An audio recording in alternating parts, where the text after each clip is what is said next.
So throughout your, how many years is that in total now? 15, 20? Yeah, it's sort of 19, 20 years. First of all, you don't look old enough to have been that many years in industry. So gonna need your skincare routine after this. But so from sort of public to private, what would you say were the key differences that you saw working in those, I guess, two very separate fields? But the key difference is as a planning consultant, you lose that sort of element of control that a planning officer has on stages and ultimately that recommendation that they make, whilst decisions can be made through different mediums in terms of planning committees and so forth. This is the Property Development Book Club podcast. Please be advised that the views expressed are of the individuals and do not represent their employers and should not be taken as advice. Please do your own research and seek advice from an appointed professional. Hello and welcome to the Property Development Book Club podcast, where we are on season 3 of the podcast. My name is Faith Lochkin. I am the founder and CEO of We Rise In, and I'll be hosting a conversation today with Greg Blackier of Eagle Planning. Greg, thank you so much for being on the podcast today. How you doing? How you feeling? Very well, thanks for having me. Good. So we know each other from industry. I was a client of yours, which we will get into a bit later, but it'll be good to hear a little bit about yourself. If you could introduce yourself to the audience. Sure. Morning. Good afternoon, everybody. Greg Blackier. I am director of Eagle Planning, which I have recently launched, which we will get into. I live in East London with my wife Lucy and our cat Merlin. I've been a planner for around 20 years now. And yeah, as I say, I've recently taken the leap to start my own consultancy business. And that is also including my own developments. So you say you've been a planner. Do you mind just explaining to those that might not know or might not be working in the industry what a planner is and what do they do? As a planning consultant, we and I guide developments through the planning process, navigate all those tricky hurdles, assess policies, assess risks, and assess opportunities and help people, clients, developers with that process, getting from A, of the concept of a site in the scheme to B, the end goal of a planning consent. Cool. So being a planner, you can essentially work in various different organisations, be it public or private. And what I understand is that you've had experience both from a public perspective, working for local authority, but also private. So I'd like to know about your journey to this point right now. So if you could talk to us a little bit about that. Sure. My journey and start into planning probably isn't the norm, in the sense that at university I did a film and media production degree. I had ambitions of working in television, all behind the scenes, so not the usual route in perhaps that some do. At the time of trying to sort of, during university and then after, I was temping at Croydon Council. That was in between doing summers away DJing in Ibiza, so it was all more about trying to, almost fund my own summers. What am I doing temping, whilst at the same time trying to get into television. In between sort of the final summer I did, I'd asked to be transferred from departments within Croydon because I was working sort of in the waste and recycling team, and it wasn't interesting to me at the time, and I got put into the planning department, and until that point in life, planning really hadn't entered my world, but within sort of a short time I'd become quite interested in it. You were working sort of in the technical sort of admin support team, but within a few weeks, few months from answering the phones and helping that point, you actually get into sort of picking up those applications, doing that first sort of due diligence of validation, identifying designations and handing them those to the officers. That became sort of interesting to me, but I was then still going to go away for another summer. But prior to doing so, my manager at the time had said, there's some career grade junior roles coming up, we think you should apply, have a think about it. While I was away, they did come up, and off I went to an internet cafe and applied for that. Flew home sort of mid-season for a job interview, and thankfully it all went well, got offered it. I did ask for a delayed start so I could complete my summer, and thankfully everyone agreed. And I started at Croydon, and it was a really good place to start as a junior officer, and a good borough to work in, because it's very different. You've got the denser urban sort of north, you've got the town centre where lots of things have gone on, as people may know, and then as you go to the south, you've got the green belt and sort of large, sort of less dense. So it's a really good grounding for a junior officer to start. So yeah, and I was there for 10 years in the end, at Croydon, before I moved to Royal Borough of Kensington and Chelsea. So still a London borough, but very different in its approach and its heritage setting. Again, really useful time to work there. It wasn't as long, but really look back at those two sort of stints over a local government as really important grounding in my career. Then I took the transition to private sector, and I moved to Terence O'Rourke in their London office, and got to work sort of private side and understand sort of differences and how to work in that sector, and worked on some really good projects, some large scale residential, and was there for about 6 years. Really enjoyed my time there, and then moved to more recently sort of RPS, as I wanted to sort of work in a larger organisation, a larger consultancy, and see those different pressures and how things work on a bigger scale. And I managed to sort of develop sort of my own experience and widen that in sort of the more infrastructure projects, which again sort of widening my experience in the planning world. So each stage has been, I think, very good for my career. I've understood more about the workings of planning. And the private and public sector it led me to where I am now and taking that leap. I absolutely love that journey, because it is such a varied journey, particularly, well, if we go back to early 20s Greg, partying it up in Ibiza, but also temping. And there's two elements I wanted to draw out of that. The fact that you had a manager who sort of sponsored you to a degree, let you know about these roles that were coming up. But then you had the self-starter kind of gumption to actually make that application, running off to an internet cafe whilst on holiday to make these applications and getting the job. So I think it's important for those listening who are maybe at the beginning of their journey to understand that there's almost like an element of,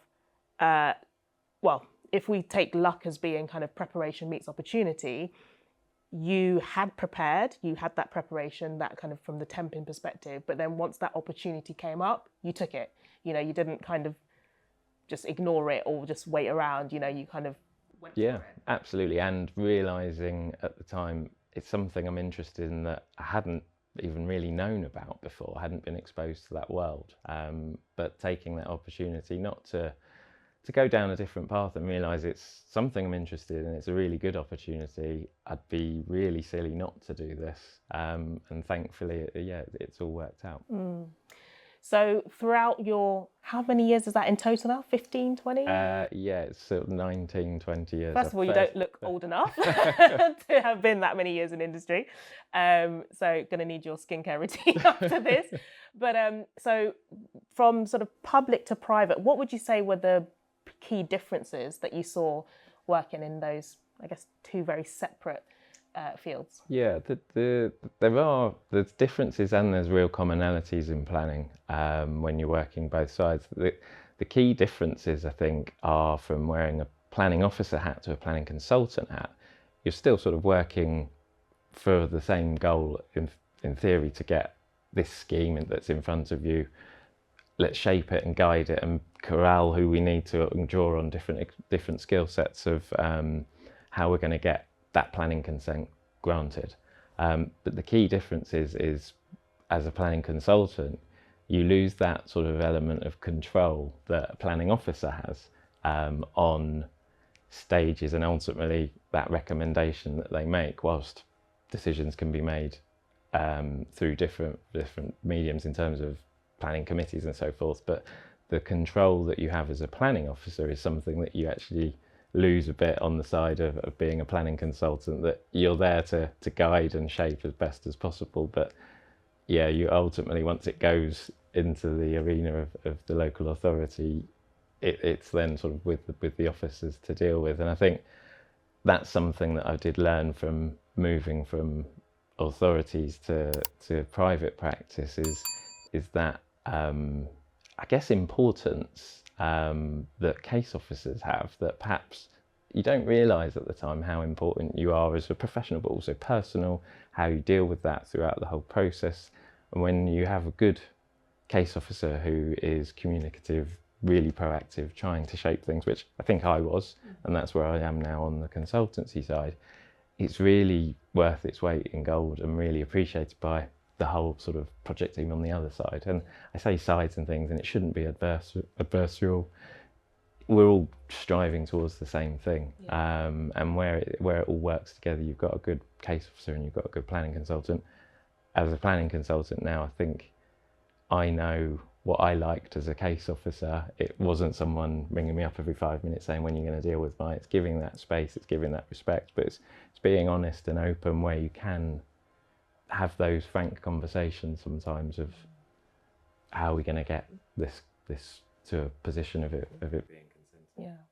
And to those that maybe don't understand the importance of a case officer, to just explain, a public authority case officer is someone who reviews applications. So say you're a developer that wants to build a house in your town, and let's say your town is in the borough of Croydon.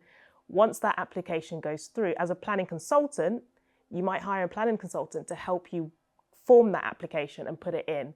But the planning case officer is the person on the other side. So they're working for the local authority, they're going through the applications, and they will recommend, when that case goes to committee, they will recommend, oh, okay, this is a good case, we've reviewed it, we're happy to recommend this to be approved for planning. So that's, I guess, the process for those that don't kind of understand. So when Greg is talking about kind of working on either side of the coin, that's essentially what that kind of the public versus private section is. So if I had to put you on the spot and ask you which did you prefer, which would you say?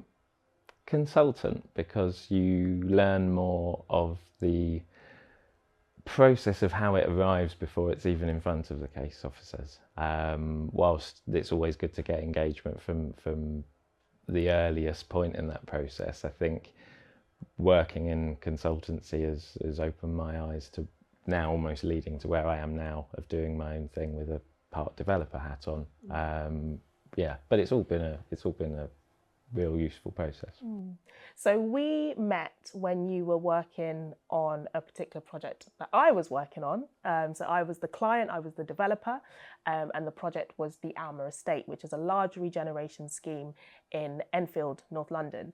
And Greg was the planning consultant that was supporting us in getting the next phases through the development. So it was a large development, 8 phases in total. When I arrived, and Greg, onto the project, phase 1 was already complete. So it was a case of getting phase 2 through, etc. And so that was quite a large scheme. To put it into context, £300 million development, over 1,000 new homes that were being delivered, 40% affordable housing. So with that project, what would you say were, I guess, maybe some of the challenges? And what do you enjoy about large projects like Alma? I think, it was it was a large project with a lot of complexity to it, of different layers. And coming in, I joined the project sort of post phase 1. So it's a lot to get your understanding around where we're going. Whilst it has consent, phase 2 and the components of phase 2 and 3, there's always changes in planning. So whilst there's consent there, it's not then a case of go away and build it and job's done. We were working at the time, weren't we, about trying to increase the number of units. So how are you doing that within the existing framework of the planning permission? There's variations. Can you do it without going back to square one, let's say? And it's understanding routes through, working with the authority, understanding the client's needs, the timescales, because you're dealing with an estate regeneration. This is people's homes, live homes, going through a project that has to always not chase its own tail, but in a way you have to deliver sequencing because you've got elements to be demolished, homes to be re-provided, and those people living in it now need to be looked after. And it was it was a really good project to work on, because then coming in at that point, once phase 1 had been completed and occupied, in part at that time, that you're in a consultation for phases 2 and 3, and you're seeing people who are excited about it, who are living on the estate and seeing their future homes being built. Whereas sometimes at planning, certainly in consultations, it can be quite challenging, where you're dealing with the people that are living around the site, and they can come and be quite upset and angry that you're going to be building this however large scale project next on their doorstep. But what we had at Alma, whilst you still have that side to deal with, you've got an actual sort of tangible product at the end that already people are living in and can see how good it is for the area.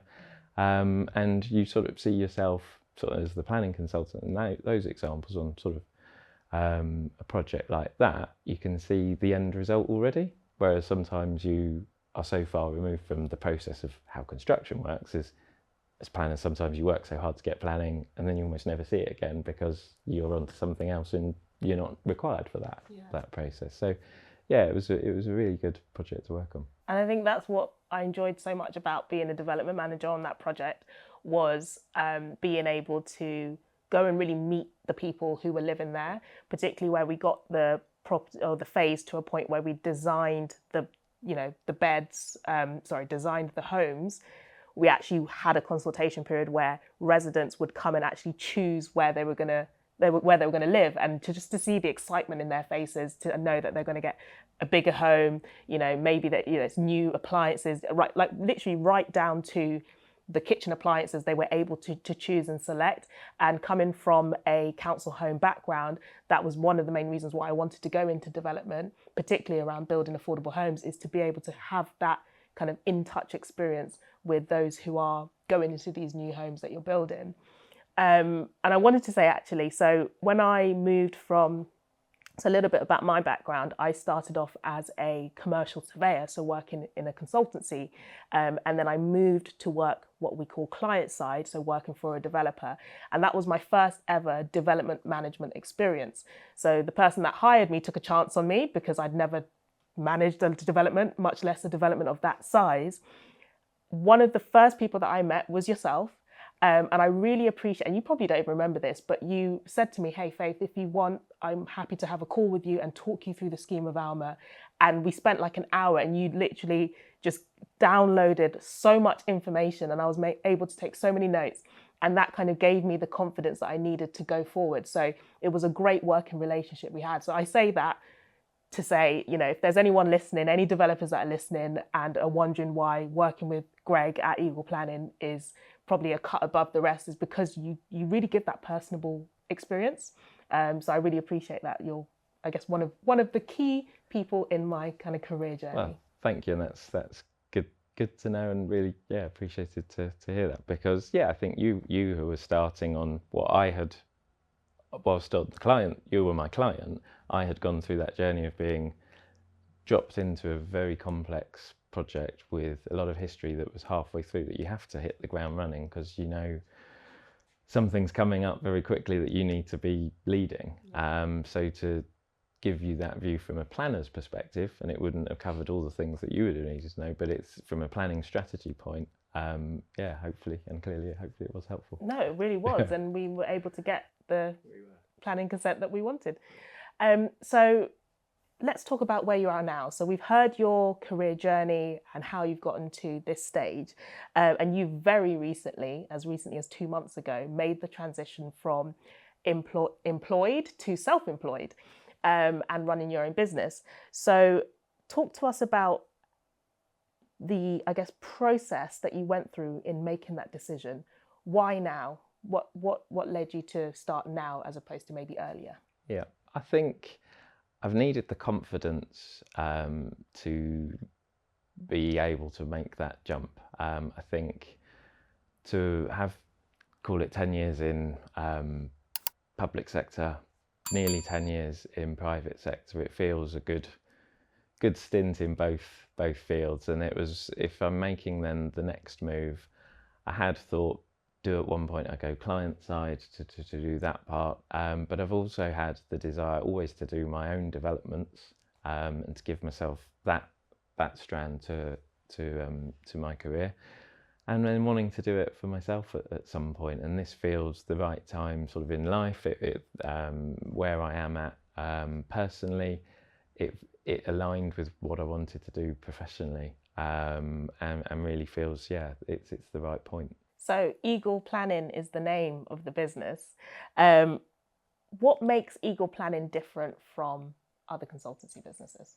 So Eagle Planning, yes, is me. And I think in this business, in this industry, what we all do, a lot of it is relationships and personalities and who we are, as well as our professional capabilities. And that's then sort of, yeah, picking up on what you've just said. It's perhaps things you don't know about yourself that then sort of resonate with people at the time, that I try to approach things the way I would like to be dealt with myself, and how we all have interactions. And so far, I think it's worked, and I think I'm hopefully a good planner, and B, a good person, and we try to make things happen in the right way. So ultimately, as a person, you're getting me. As Eagle Planning, you're only getting me now. I am Eagle Planning, and it's the case that makes it different. There's a lot of consultants. There's big, small, independent, corporate, everything in between. I've had experience of all those, so I bring all that with me. I can understand strategic, large-scale projects. I can understand the small scale, and again, yeah, I think I can cover a lot of bases. And ultimately, if you think I have done a good job, I can do a good job, and you want to work with me and you like me, ultimately working is good when you get along with people. Yes. So that also makes it better. Awesome.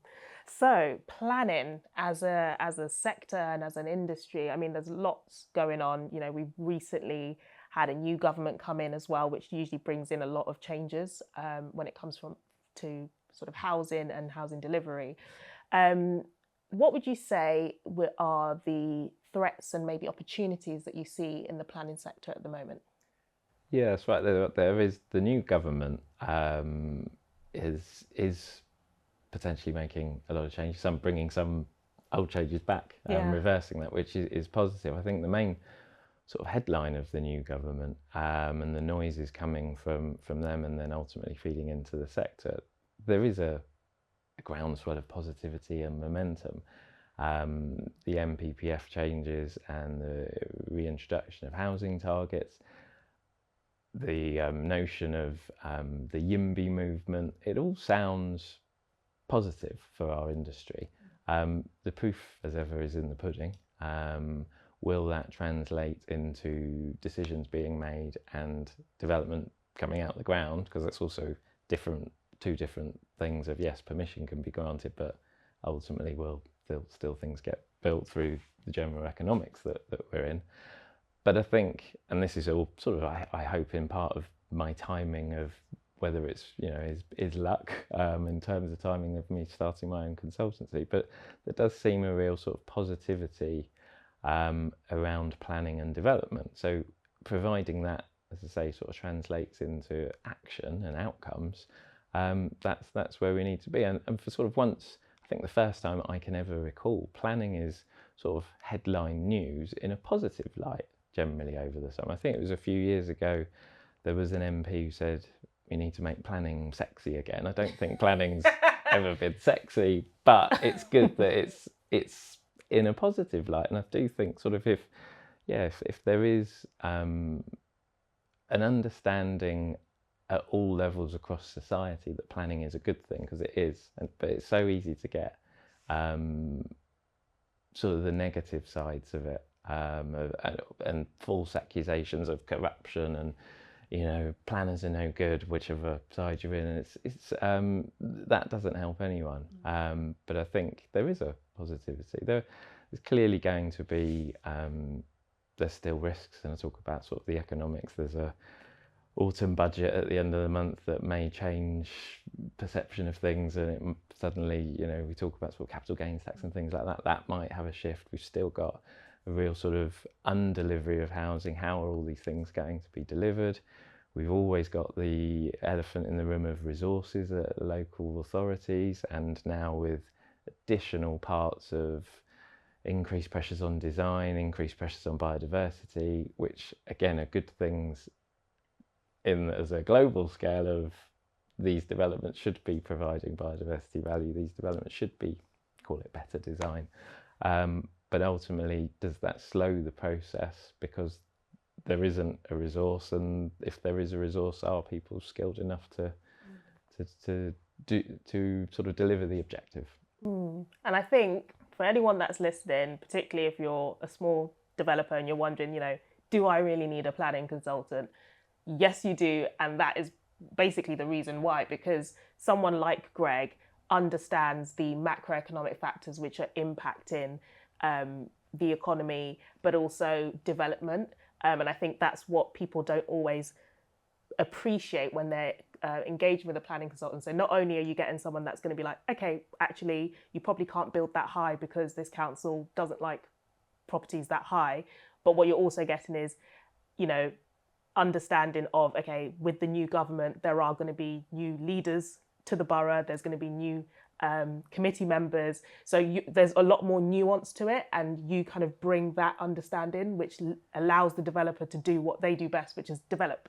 I think so. I think sometimes people say, why do you need a planning consultant? And early on, sort of in my career, and it was actually said about planning officers, but it's similar in part that we were described as jack of all trades, master of none. And at the time I just thought, fair enough, but on reflection, I don't agree with that. I think sort of planning is a real specialist skill set, and the value of that is understanding everything from a planning perspective and evaluating the risks and opportunities.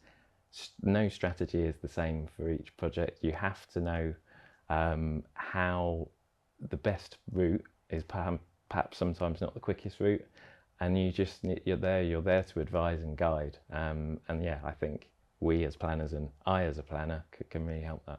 Yeah, thank you so much. So, this is the last question of the interview. Thank you ever so much for, speaking to us.